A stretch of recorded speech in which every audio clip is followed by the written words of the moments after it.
Okay, in this video we're going to look at something called the law of sines. So let's take a look at example 1 in your notes. It says towers A, B, and C are located in a national forest, and from tower B, the angle between towers A and C is 53.3 degrees. So if I draw a diagram here, here are my three towers, A, B, and C. From tower B, the angle between towers A and C is 53.3 degrees. And from tower C, the angle between towers A and B is 46.7 degrees. The distance between towers A and B is 4,084 meters. And there's a lake between towers A and C that makes it difficult to measure the distance between towers A and C directly. What is the distance between towers A and C? Okay, so we have this triangle here, and we've got some measurements in our triangle, and we would like to figure out the length of this side of our triangle. And one of the things that I notice about this triangle, actually I've got these two angles here, so I can figure out this third angle just by adding these two angles up and subtracting from 180. And if I do that, I can figure out that this angle here is 80 degrees. So one of the things I notice about this triangle is that it is not a right triangle. Well, that means I can't use the different methods that I've been using before, using sine, cosine, and tangent, because I don't have a right triangle. So I'm going to have to come up with something else, some other way to figure out the length of this side of my triangle. Well, that thing is what we're going to call the law of sines.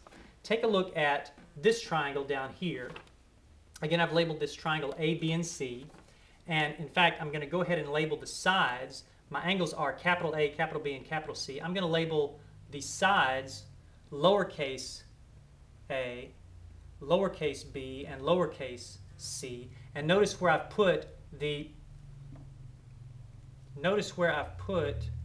labels. Lowercase a, side A is opposite angle A. Lowercase b for side B is opposite angle B, and lowercase c is opposite angle C. And we're going to use this same convention anytime we're working with triangles from here on out. So I've got this triangle, and I'm going to be developing this thing called the law of sines, which means I'm going to be using the definition of sine, which we remember is opposite over hypotenuse. Well, there's a problem here, though, because this triangle, again, is not a right triangle.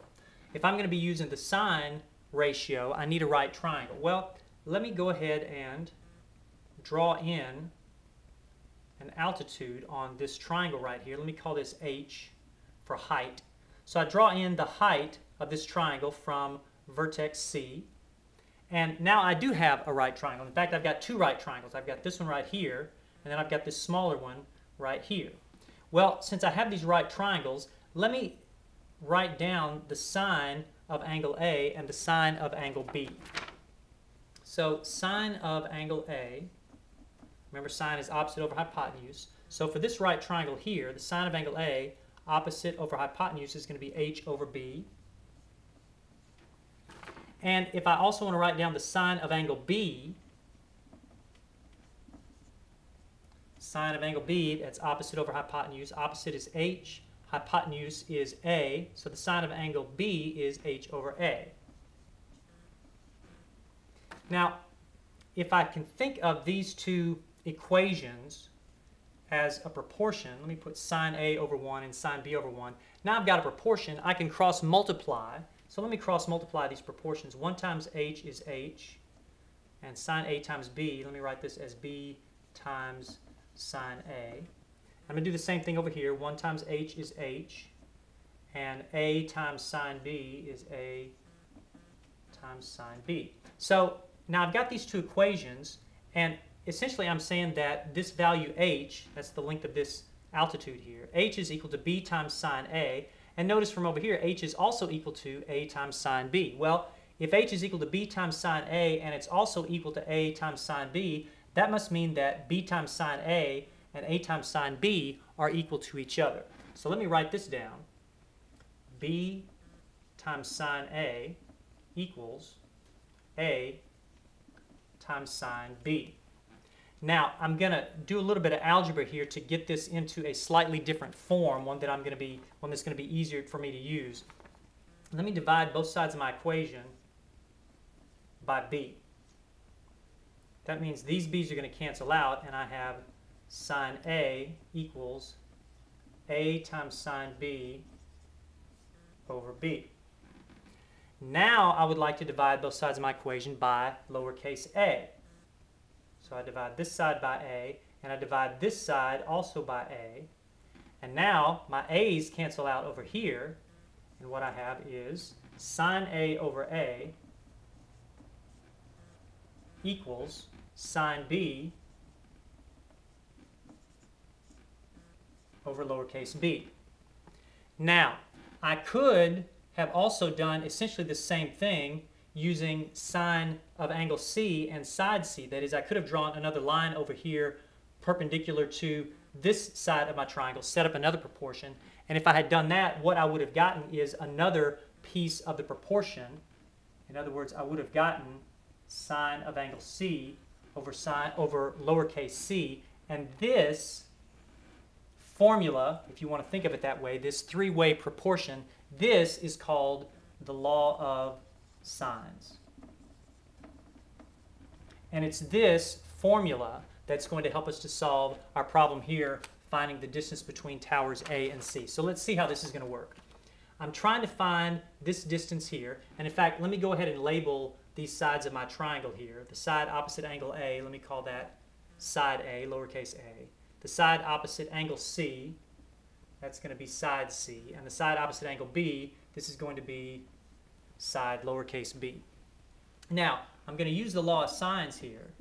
Sine A over A equals sine B over B equals sine C over C. And what I want to do is I want to just take all of the values that I have here, all the angles and all the sides, and I want to fill them in to my law of sines. Some of the angles I actually know, others I don't know yet, so I'm just going to have to leave those as variables. So sine A over A, well, let's see, angle A I know.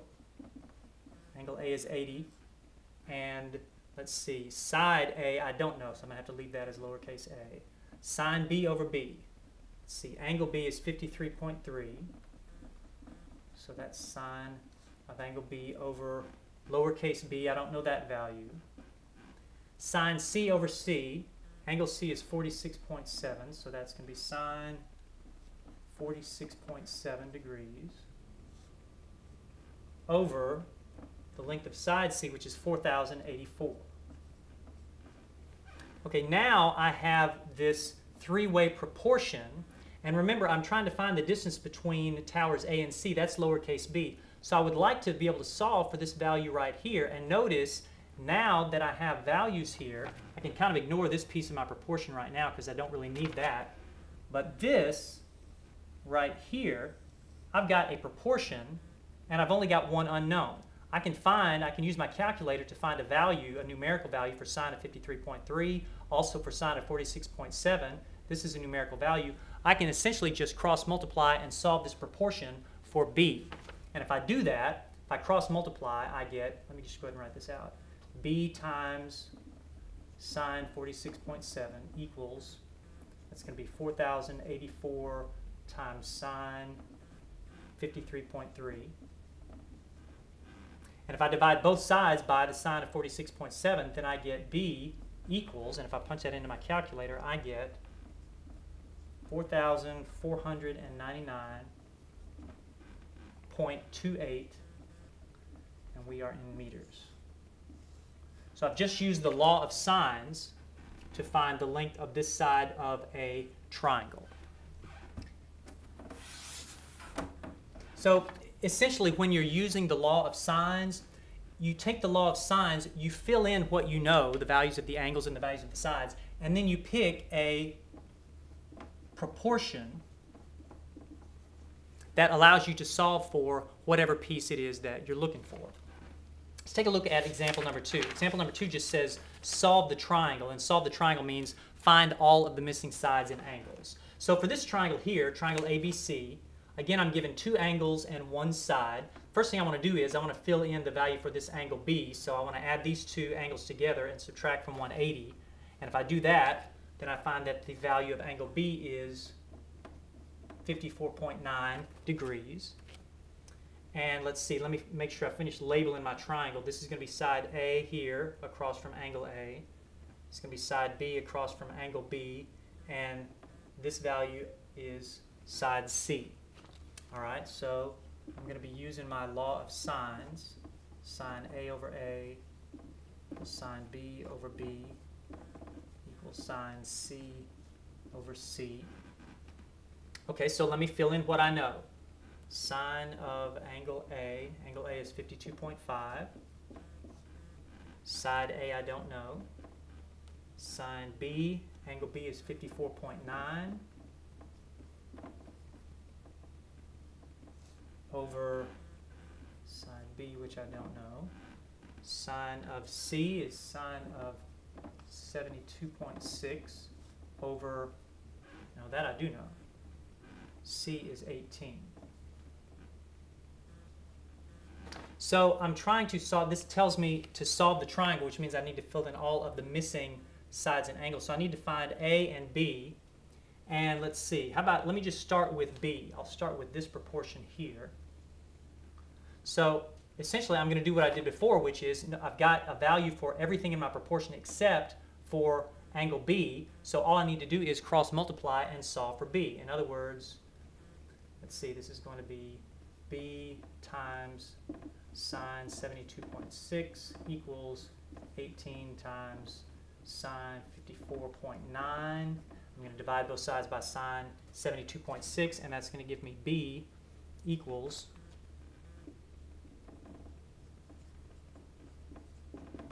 approximately 15.43. Then I can go back and set up a proportion and solve for A. So let me use sine 52.5 over A. And now this time I don't need this part here. I'm going to set this equal to sine 72.6 over 18. And I do the algebra there. And I figure out that A is going to be equal to 14.96.